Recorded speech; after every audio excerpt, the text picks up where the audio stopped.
So guys, the most craziest thing happened yesterday. So yesterday I was booking my flight because I needed to get back to Newark on Tuesday because the room I'm renting, right, I have to leave at that day or else they're gonna start charging me another week. I gave my car back. As you can see, the car is not in the yard. That's not my car. I don't drive a Jeep. But it's not in the yard no more. And I'm in a situation where basically I don't have a flight. I paid for the American Airlines ticket for me to get a cheaper flight because I was looking for cheap flights online and I couldn't find one that was a pretty decent price. It was all high. And I needed to get to Newark, but then I come to find out that Newark been having power outages and has been delaying a lot of flights getting over there. And now I see why those plane tickets was high as hell to go. So I thought by booking my flight on American Airlines on the website itself that I'll have a better chance. And I did. I found a good price, right? That I could afford. Bro, I booked that flight. Next thing you know, what pops up on the screen? It says, sorry, there has been an error. And then I checked my bank account and they took the money. They took the money with no confirmation ticket, no booking, none of that. Right now I'm in a scary situation, but for some reason I'm just calm. I'm thinking about what can I do because I won't be able to stay here. I won't have a roof over my head. I'll have two big ass suitcases. And I'm trying to think, I'm like, maybe I should take the Greyhound bus, but I don't really want to be in the bus traveling across the country, you know, to get home and stuff like that. But that might be it. That might be it. But I just have to say, man, this is so messed up. Like I'm in a situation where it's like, I gotta take the Greyhound bus now to go home. So I'm basically traveling all the way from AZ all the way to New York City. Now, I'll be honest, I'm not really looking for that because the one I'm getting, the cheapest one is 3 days, man. It's a 3-day trip and bro, I'm not gonna lie to you, that's a bit of time. But over time, we'll be recording these videos and, you know, showing the scenery as we go. But yeah, it does suck, man. Like, I low-key love the landscape in Arizona, but the tensions here are getting really high and I couldn't find a job here, bro. They wouldn't hire me here. They wouldn't give me a job here. Now I gotta face the fact that I gotta go back home to New York and basically start a life there. You know, at least I may be away from the microaggressions and all the nonsense that I've been dealing with throughout the years. That's what I have to go through, man. I'm currently working on a few things, working on some certification, you know, because your boy needs an actual decent paying job. Entry-level jobs are not hiring, bro. Like entry-level jobs are not hiring. Like if you try to get jobs at like a fast food restaurant, Walmart and stuff like that, yeah, your chances may be better, but like all the other like good jobs, they're not gonna hire you, bro. Especially with like how the social issue is now, where it's all about race, black people, Spanish, like, you know what I'm saying? Like I'm not saying anything, but some jobs are not gonna hire you because of that. And I had to learn that the hard way.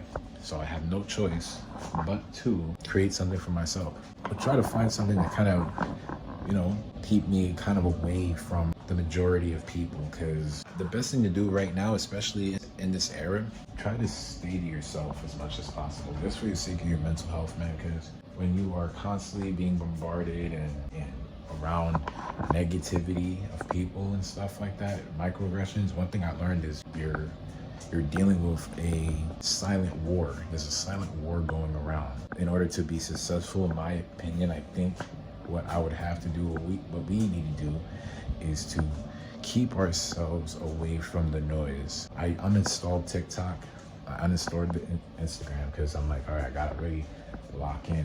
And then I realized something. When I uninstalled those apps, for some reason, there was like a tension of me trying to reinstall them. And I think that's the problem. It's an addiction, social media addiction, you know? A lot of people, they uninstall either Instagram and apparently they would subconsciously want to, you know, download it again because we're used to just scrolling all the time. So I told myself, nah. And it's been taking up much of my time, but I could be putting my time into something that can build my foundation in the future. Because I understand that right now I'm in the big bro phase, you know what I'm saying? I'm turning 28. So right now I gotta really do my best of my ability to like make this work.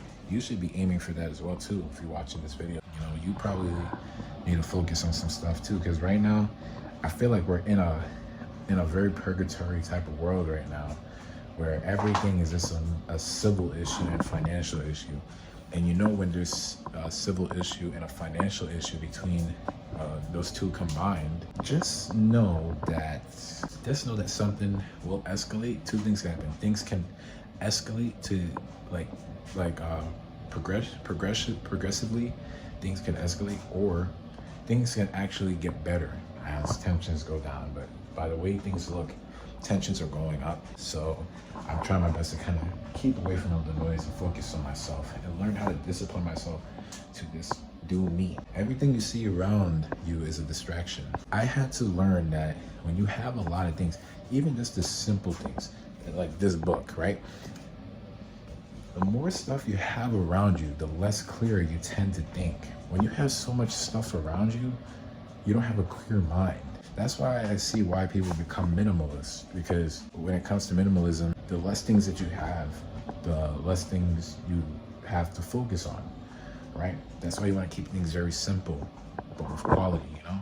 But yeah, that's my status, man. I have to take the Greyhound bus, right? So I was told that I gotta wait till like Monday to see if it will bounce back into the account. But they say it's usually 5 days from the time of the transaction, I get to dispute it. So I did it on Saturday. So Saturday, Sunday, Monday, Tuesday, Wednesday. So Wednesday would be like the final day where you can dispute it, but I definitely need that money back before I could book my Greyhound. There's a chance I may have to sleep out there. I think I might go to the airport. I think that's where I might just have to stay in the airport, bro. It's not gonna be fun. It's gonna suck because it's like, damn, I'm gonna just be sitting in the airport for just a couple of days. If the shit really does hit the fan, I'm gonna have to stay in the airport for a while. I'm not looking forward to that, man. This is what I learned about money. When it comes to money, bro, all your materialistic problems, when I say materialistic problems, just like situations like this, having a roof over your head, having a car payment, having these outside expenses that relates to your obligations or responsibilities, right? The more that you are that you have materialistic problems, like the more your emotional health gets on a decline. You know, the more problems you have, the more stress you have, the more emotional turmoil you go through. I think the best thing I'm gonna have to do is just film myself, because when I film myself, I kind of have a clear mind. Like I kind of just feel more open, you know? I think that's the only reason why I made it through staying in my car for a while, you know, because I was recording videos and I was just like focused on doing what I gotta do. Yeah, so I think I'm gonna have to keep uploading until I get on the Greyhound bus. But anyway, guys, thanks for watching the video. Catch you guys in the next one.